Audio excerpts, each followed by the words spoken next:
What's up, guys? This is the XS908 power launcher, also known as the Raptor. Bit of a mouthful, but recently I've seen some reviews on it. I just wanted to show what I did a while back with mine and some of the potential with it. With mine here, I did remove the side rail because I wanted it to be a little bit sleeker. With the grip, it is a bit large. I have about a medium-sized hand. I don't mind it too much, but it's a bit large with these ribbed sides, which is not the most ergonomic in the world, obviously. And then the spacing here to put your fingers is not a lot. For me, it's tolerable. If you have larger hands, I could see this being a little less ergonomic. You can drop your mags very easily with this. It's some sort of proprietary magazine. Whether or not workers knew angled talons, whether or not they work with this, I'm not sure. Possibly with some modification. But anyways, it is not too difficult to take this apart. You have a couple screws here. You have a couple screws here and here. You have some rails that run through the whole blaster. There are 3, which you can see from the front where they mount to.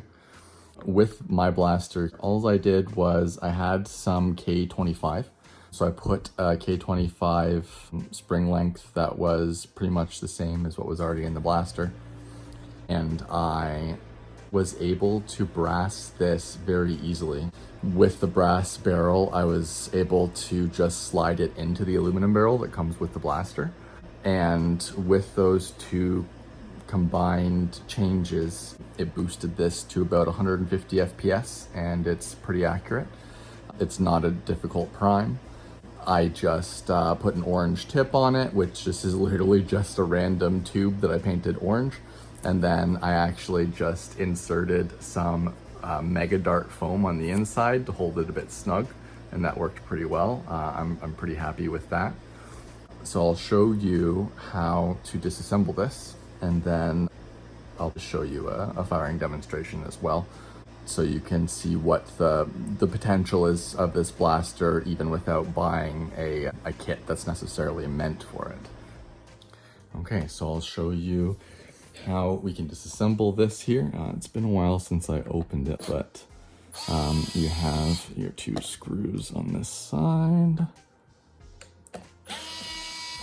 And there are multiple lengths of screws in this blaster. It's nothing too overly complicated, but you might want to organize them in a way that will help you remember. Or I guess you can check back to this video to see where they were. So with that, you can see the side screws on both sides are the same length. It looks like, yeah, that screw's about the same too. So now that we did that, I believe we can remove this. Yeah, so this pops out. You just gotta be careful. From what I remember, it's just kind of being held in by the screw posts slotting in there. So you don't want to pry it too hard on an angle because you will likely snap something. Yeah, so once you get this off, you can see, so there is a little post in here that this pull tab, T-bar, whatever you want to call it, sits on. So that's one of the reasons why it's a little snug to pull out. They just slide over the post in here, and it's fitted pretty well in there. I would say the plastic on this blaster is pretty sturdy. So like I mentioned too, just be careful while pulling those off. You don't want to reef on it. You don't want to snap something. This just slides up and out. It has an order in which you need to reassemble and disassemble it, but it's nothing crazy complicated. We've got an O-ring here. I did grease the O-rings in that. I put a tiny bit of Teflon tape on here. I also put some Teflon tape on here. I used white lithium grease, that's why this looks kind of nasty. And you can see the spring here. To get the rest of it apart, you have some more screws in the side if you want to take the whole shell off. I don't believe you need to do that to just do a spring swap.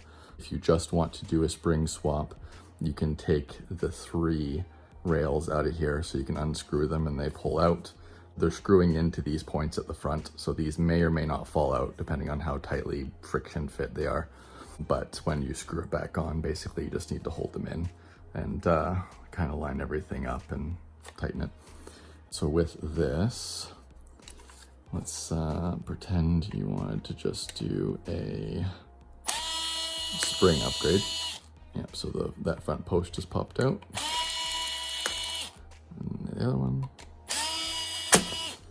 There we go.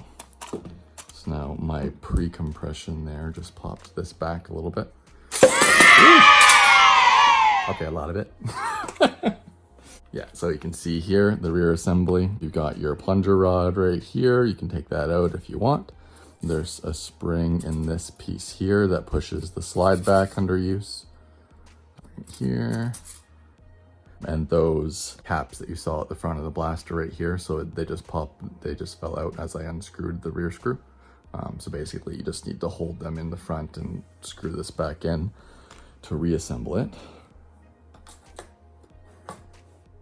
And as I mentioned before, whether or not those tips will fall out, one of them stayed in just because it's a tighter friction fit. But if they do fall out, it doesn't matter. It's fine either way. So I may have used a longer spring based on that pre-compression we saw there. It's been a while since I swapped this, so you may have to tweak it a bit.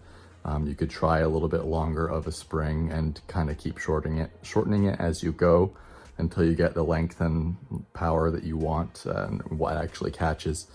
But it's just more of a process because you'll likely have to keep reassembling this. And the only difficult part is with the pre-compression. Getting the posts back in and lined up can be a little bit of a thing to juggle, but like I said, it's doable. It's not a huge deal. So we've got my K25 here. I put the finished end this way here, so it had a flat surface to push back. And so just to swap the spring, that's all you have to do. If you want to swap your barrel, that is underneath here in the lower section. It's a little bit deceiving when you look at the front of the blaster because you have this hole here. That's not where the darts come from. It's the lower hole here. So not where you'd think looking at the profile of the blaster, where it has the plunger tube up top, and then this piece here is where the air will come back and go back in here. So I made sure that my seal was good at these 2 points. I made sure the O-rings were nice and greased there. And with that, so now I guess I will show you how you can get to that plunger tube. All right, so now let's do this. So these guys are a different screw down here. So I believe, actually, let me just double check. Oh, never mind. Maybe I'm crazy. Maybe it is all the same screws. I swear there was some that were a different length, but maybe it's somewhere else in the blaster that you don't need to get to just to swap these components. Okay, so we got that and that. I believe that's it. You have another pin in here, you can see there. So just be mindful of that.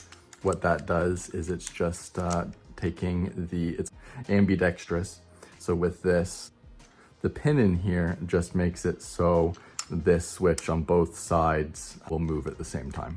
So with that, it's likely gonna fall out when I remove this. You don't need to take the screws out on either side that hold the switch in. So don't worry about those. Oh, also, actually, so I'll need to take this off because Rather than having screws holding it together at the front, they were smarter, and the tip here just sits over top.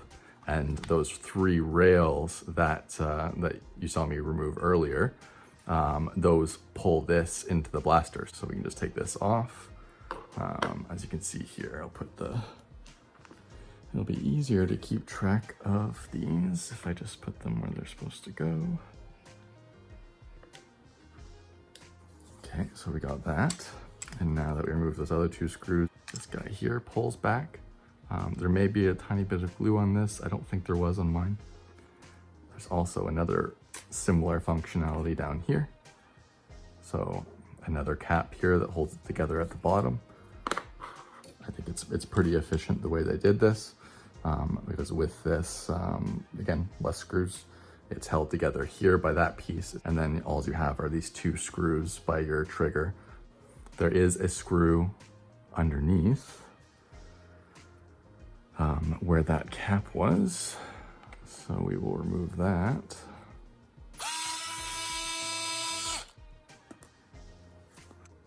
I believe the screw that I mentioned was a different size. I think the one under the cap does have a slightly finer thread compared to the rest.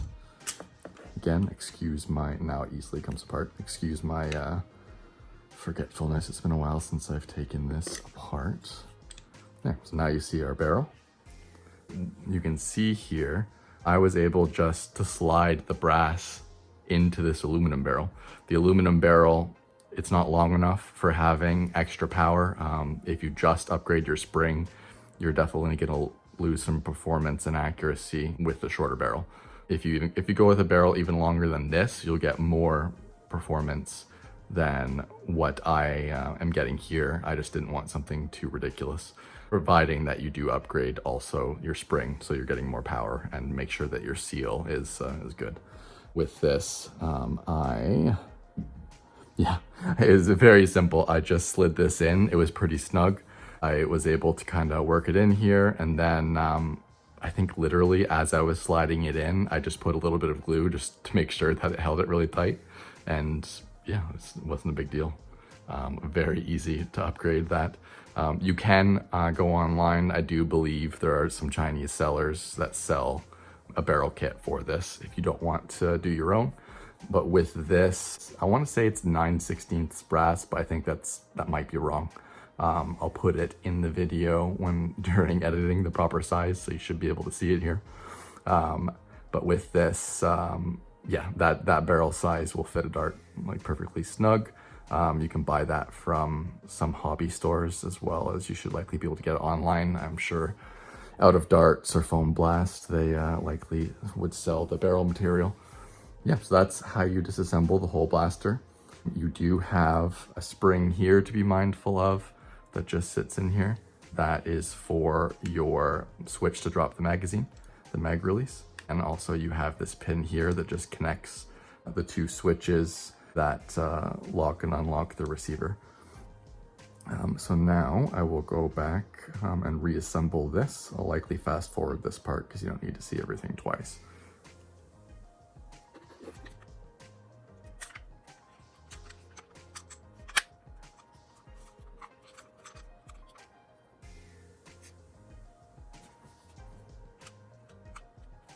With these screws, if you've watched any mod guides by any other content creators, you will see that the best way to put screws back in is if you go backwards. You'll normally feel when the threads drop in, and then when that happens, you can very easily retighten it without cross-threading. If you just force it in every time, eventually you'll run into issues.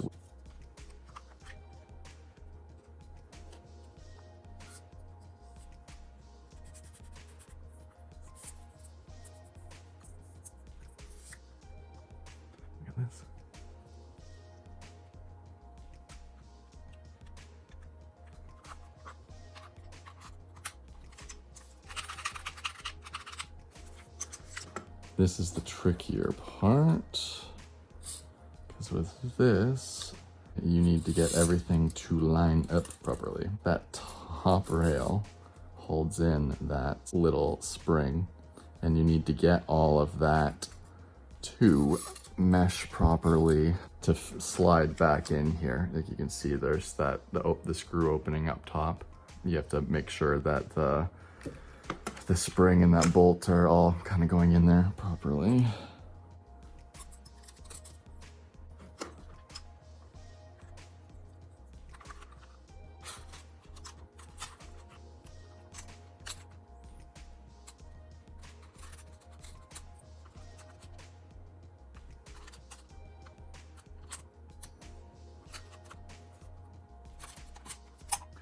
Doesn't make it easier that I'm trying to keep this in the frame if I can.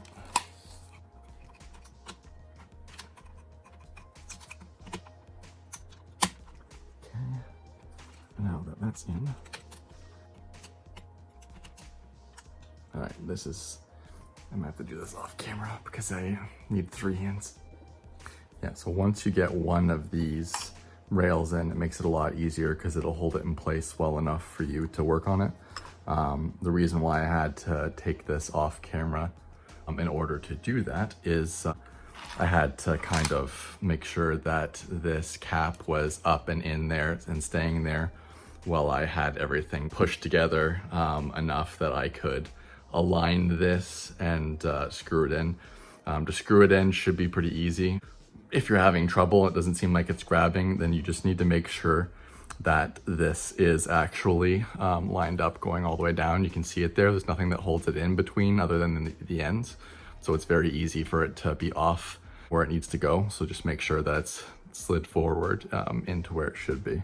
But now that we did that, it'll be easier for me to do the other two.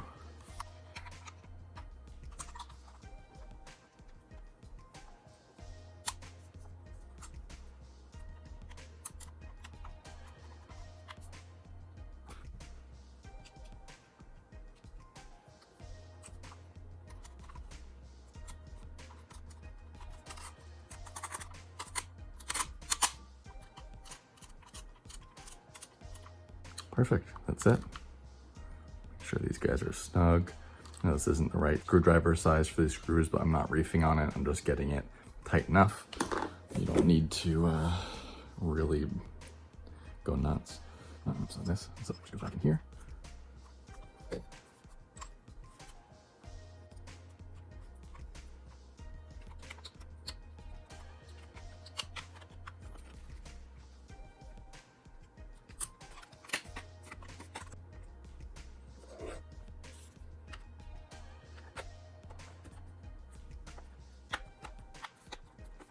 I think electric screwdrivers are awesome for disassembly, but I don't usually take that risk for reassembly.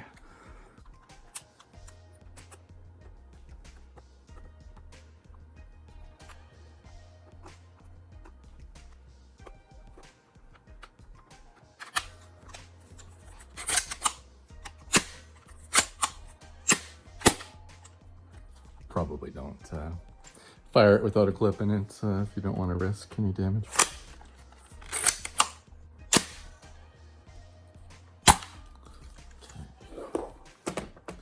I find that the plunger tube on this, with it being open back, it's not going to get that perfect seal where you can kind of just hold it and it just holds the air, but it still performs well either way.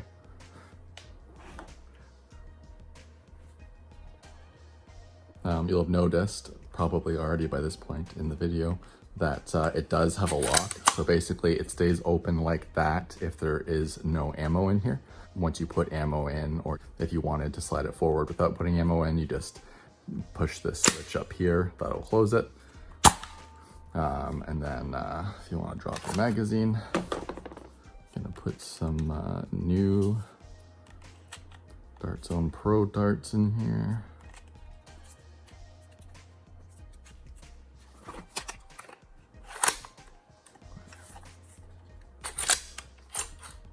As you can see, it closed without locking because it knows there's a dart in there.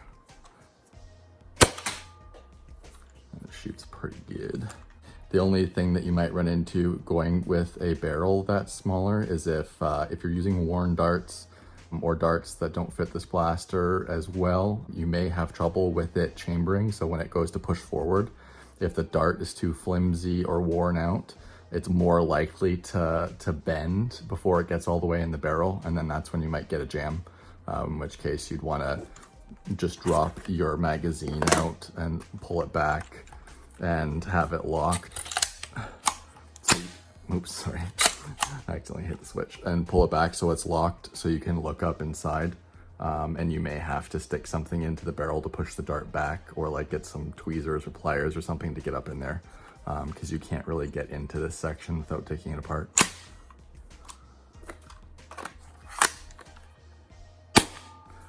Yes.